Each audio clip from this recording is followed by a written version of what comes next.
nagirwar ni Governor iti Executive Order number 9, series of 2026, creating daytoy task force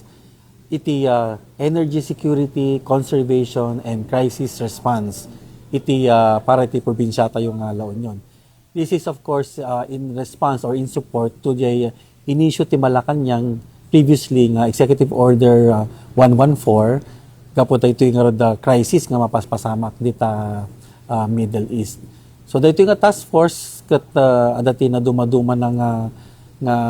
committees or sectors takitaan nga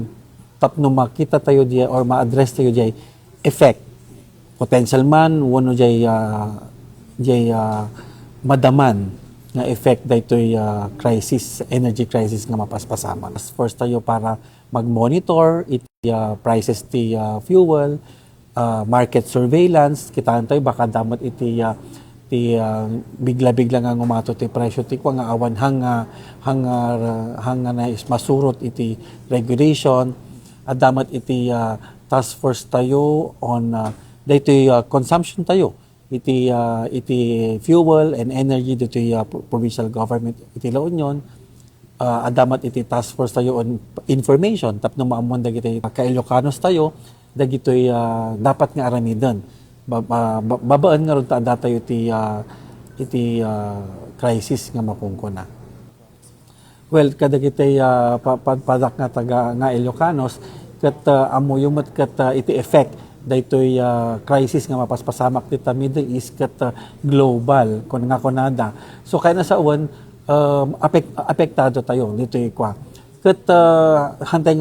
nga mapigilan or mapagalan nga ngumato iti presyo nga talaga iti fuel ken later on dagitan to pati presyo ti